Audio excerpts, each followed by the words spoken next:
Hello and welcome to another episode of Coffee Time with the Volunteers. My name is Afonso, I'm from Portugal, and with me today we have Stefano from Italy. And Irene Hidalgo from Spain. So we are all volunteers in Chiquixuara doing an ESC project, and as most of we do works around non-formal education, we decided that we wanted to tell you a little bit about our experience and our thoughts, because we all have different points of view and perspectives about it, so we want to share them with you.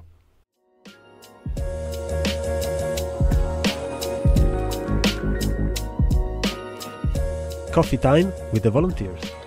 Non-formal education.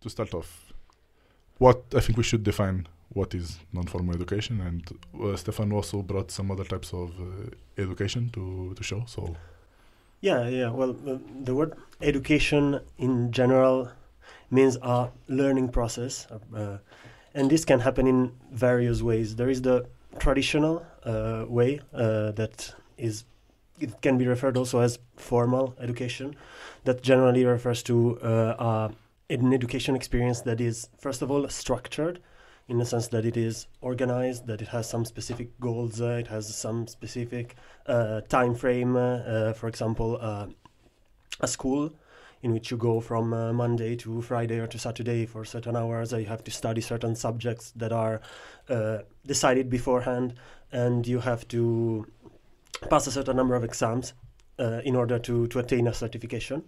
And all these elements, the structure, the institution, which is the school, the dimension of assessment of what you learn through tests and exams, and also the final certification, which can be a diploma, which can be a degree for university education, etc., is what makes it formal. Formal in the sense that it is official, that it is recognized from outside.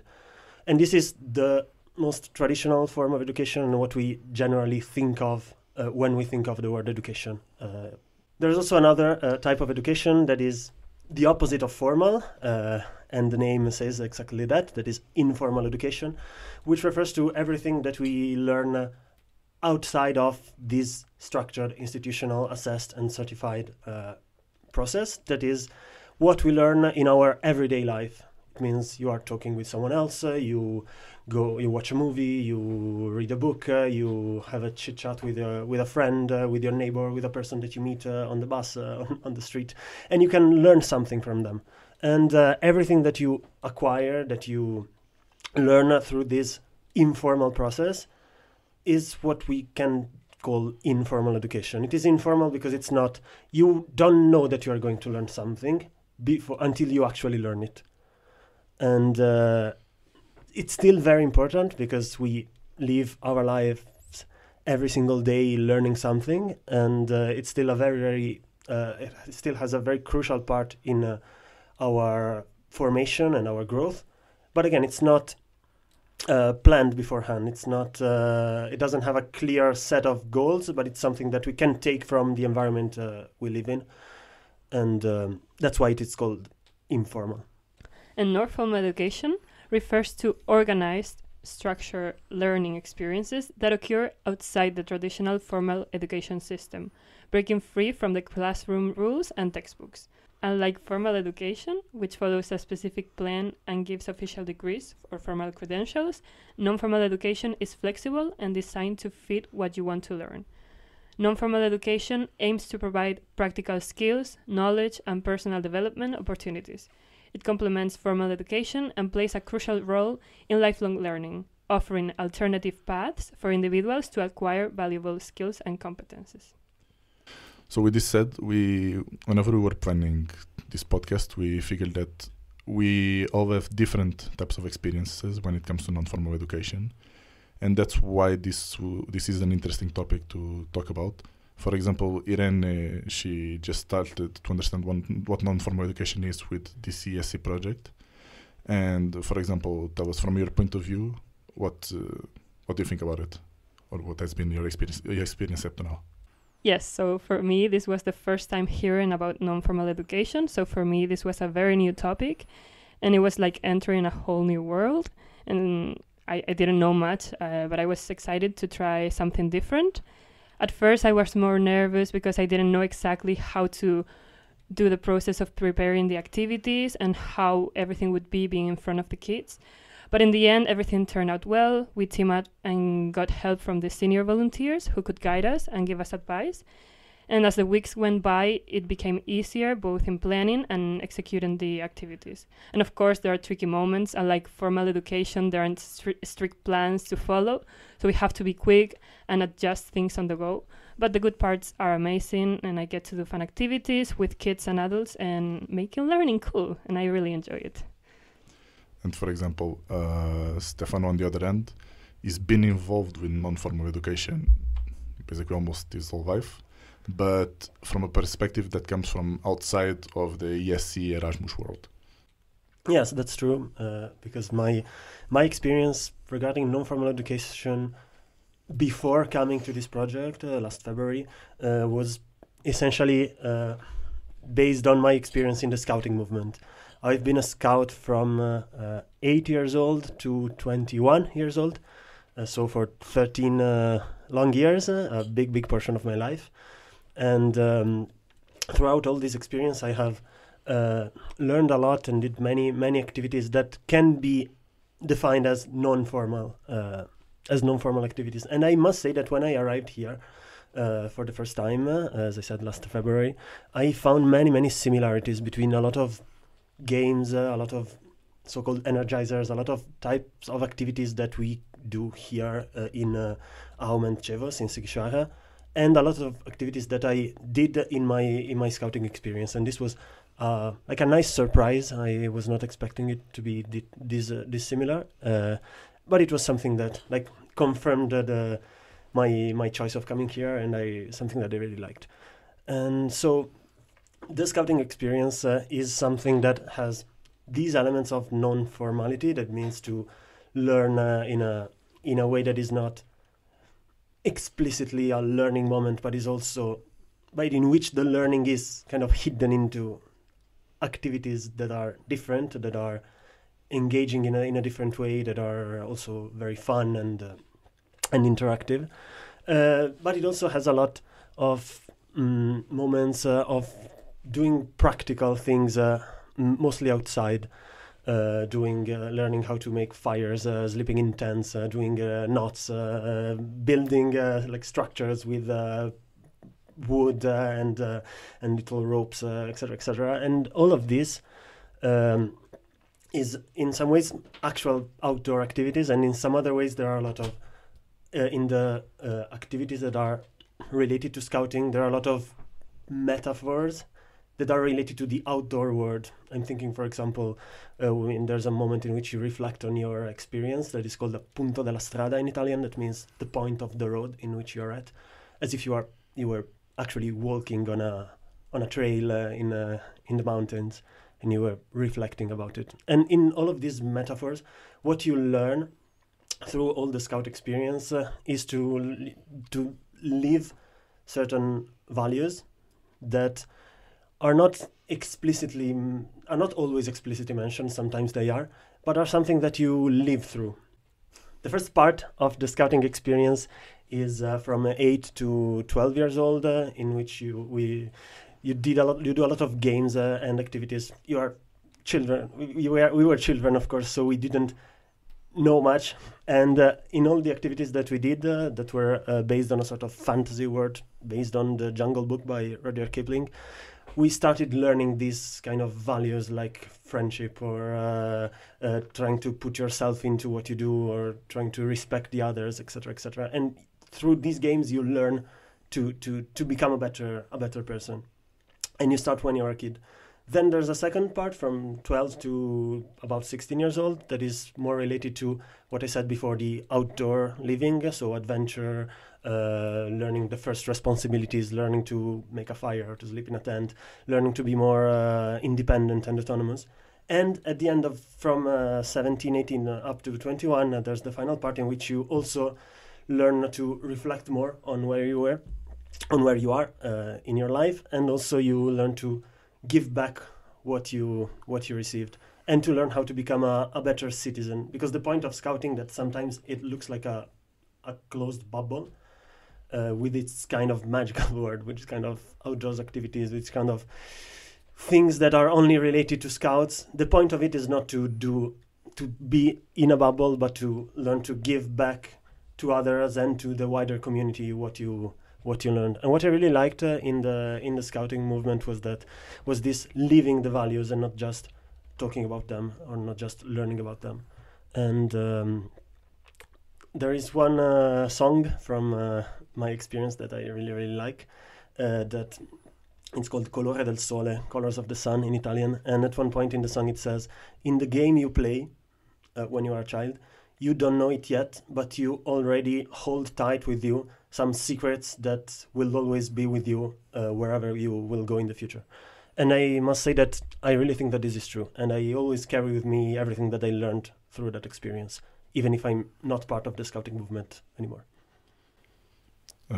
Regarding my experience, for example, I only became aware of non-formal education 2 years ago, or almost 2 years ago now.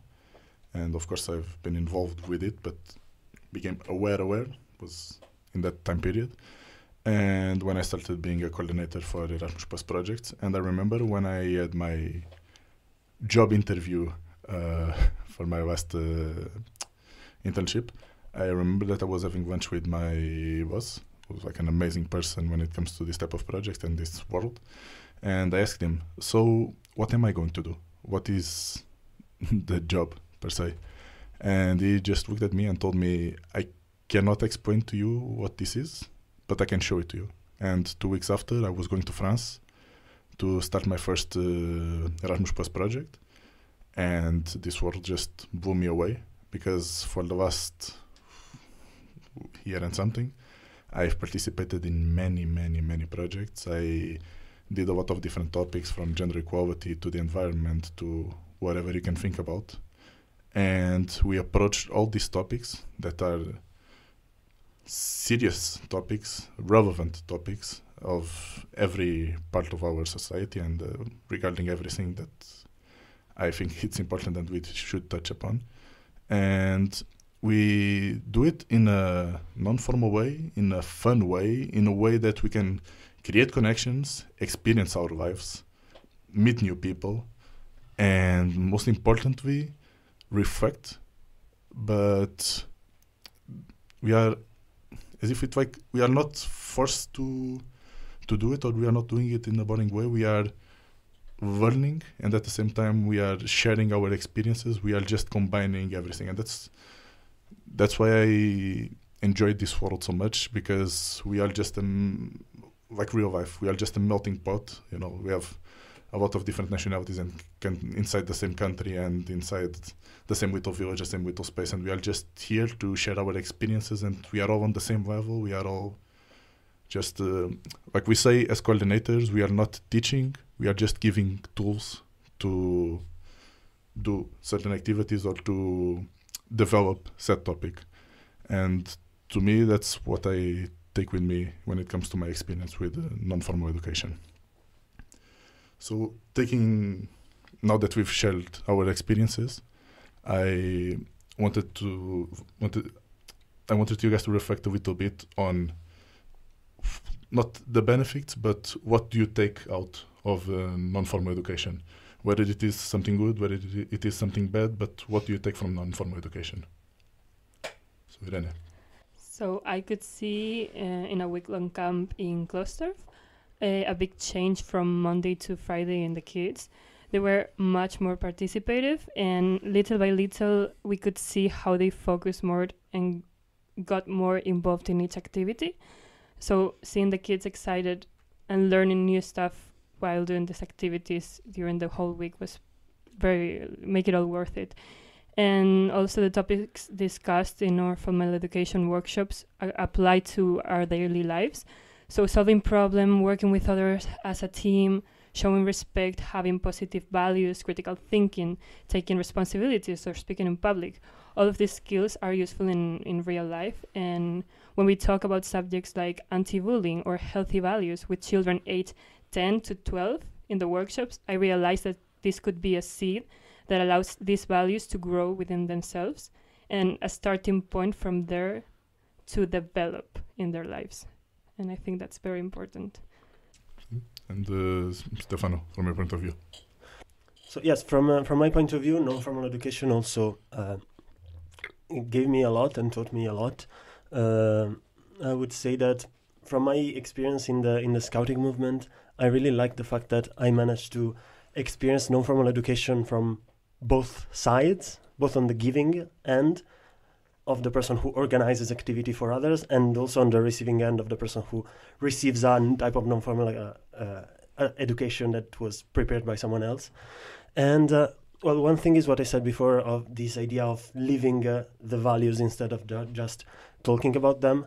Through scouting, through the games and the activities that we did in scouting, I learned to put myself more into things, to appreciate the nature around me, to live more in a community, to be more independent and more creative, and to think more critical about the things that I have and what I do, and all of this is something that we sometimes talked about explicitly, but most of the times we learned about it by doing stuff, and this is what I really liked and what entered in my memories very, very deeply, and I still bring it with me wherever I go.